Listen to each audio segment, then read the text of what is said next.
Welcome back to GSMC's Down by Contact Sports Podcast. I am your host, Jeremy Lapidus. Today is Wednesday, February 12th. If you were just tuning in, we just finished going over the NBA power rankings as we head into the NBA All-Star break. In this segment, we turn our attention to baseball. Baseball season is here. Pitchers and catchers have officially reported, which means we can start doing our previews for the MLB season. And we're going to start off in this segment going over the World Series champions, the super team, the Los Angeles Dodgers. But before we do that, remember, if you would like to be an even bigger part of the show than you already are, all you need to do is go to gsmcpodcast.net.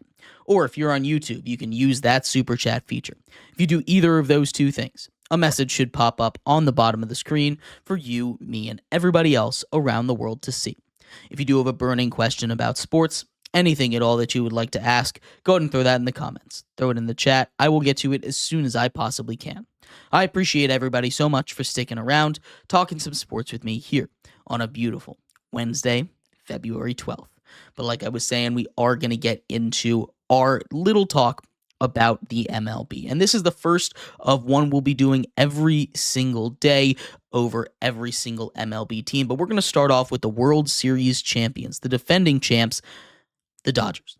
The Dodgers won the World Series with a team that looked unstoppable, and they responded and they said, you know what? We're just going to get better. They went and got almost every single major free agent signing aside from Juan Soto to head to LA and join them. That is not something that can be overstated. There's a lot of people that are mad at them because, hey, or trying to change the way that baseball works because it doesn't have a salary cap simply because of the way that this Dodgers teams look. This is a Dodgers team that stated goal from one of their players, Miguel Rojas, is to break the record for most wins in a single MLB season.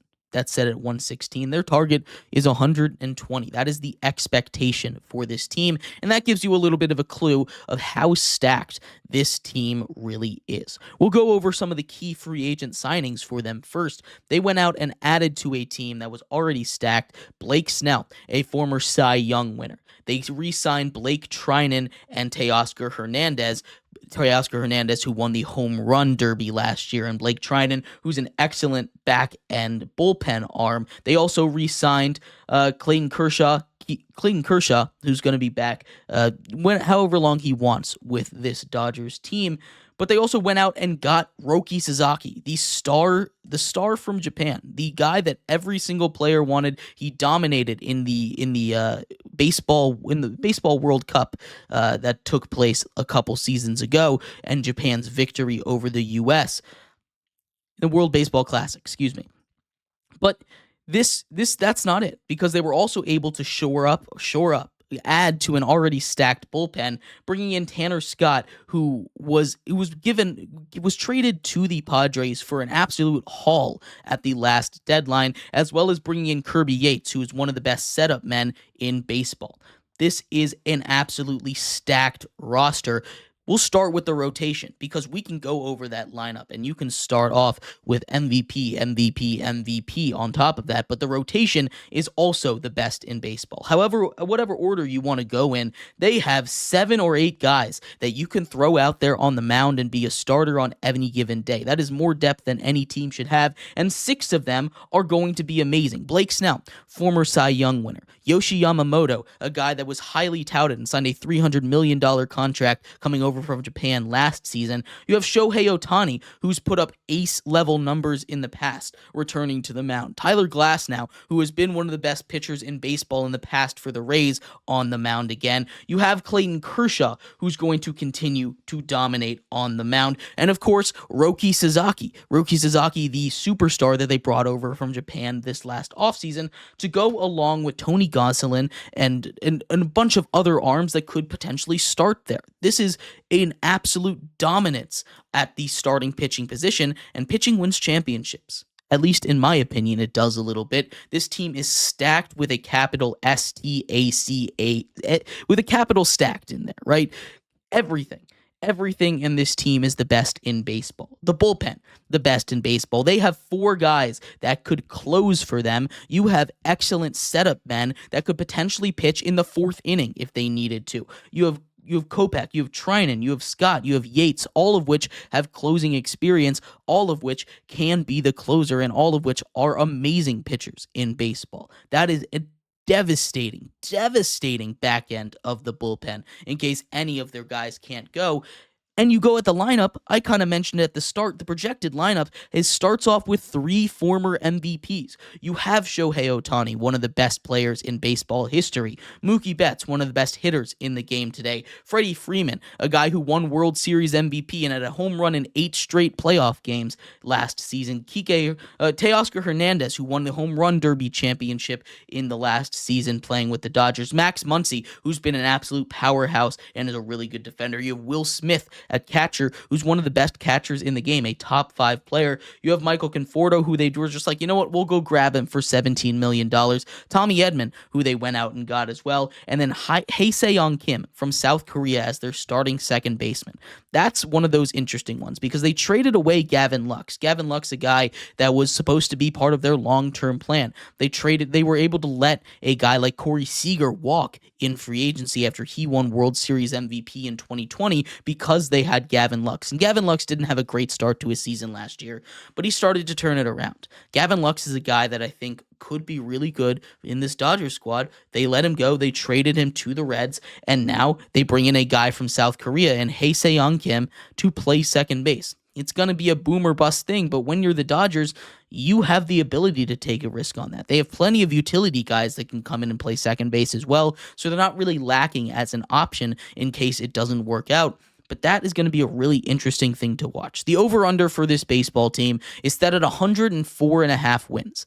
That is ridiculous. And the crazier thing is that even feels too low to me. This is a Dodgers team that is as stacked as any team I've ever seen in my entire life. It could go toe-to-toe on paper with any roster ever put together in the history of baseball. I'm dead serious about that. The record is at 116 games. And I think the Dodgers break the record this season. I think this is the best team in MLB history. I think they break the MLB wins record.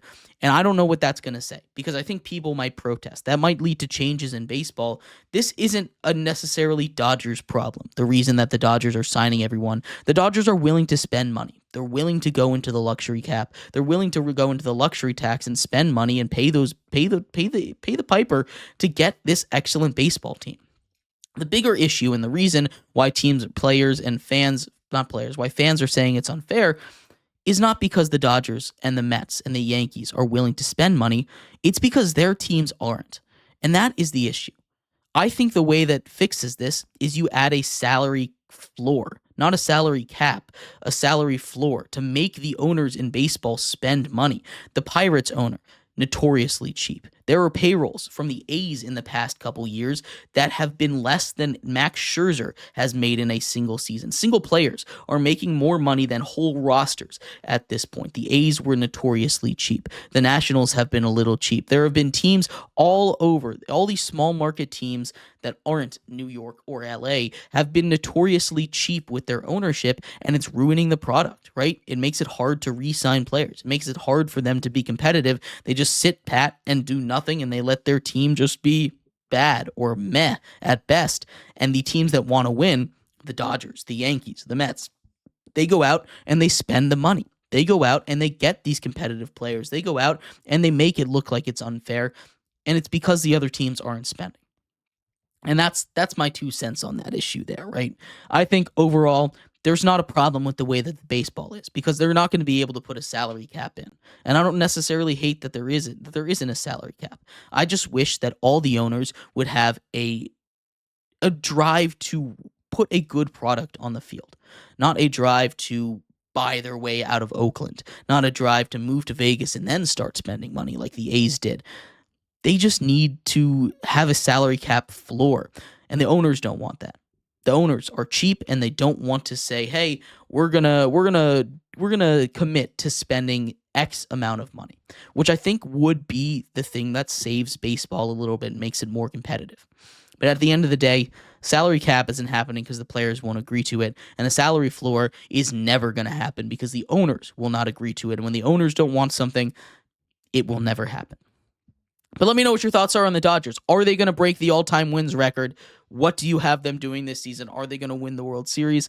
I'd love to hear your thoughts. We're going to take a quick break here. When we come back, the Four Nations face-off tips puck drop is tonight. It's going to be super exciting. I'm so excited to see this Canada team with all its legends together and this U.S. team with its goalie tandem that might be the best I've ever seen. Very excited for that. We'll talk about all of that and more coming up next here on GSMC's Down by Contact Sports Podcast.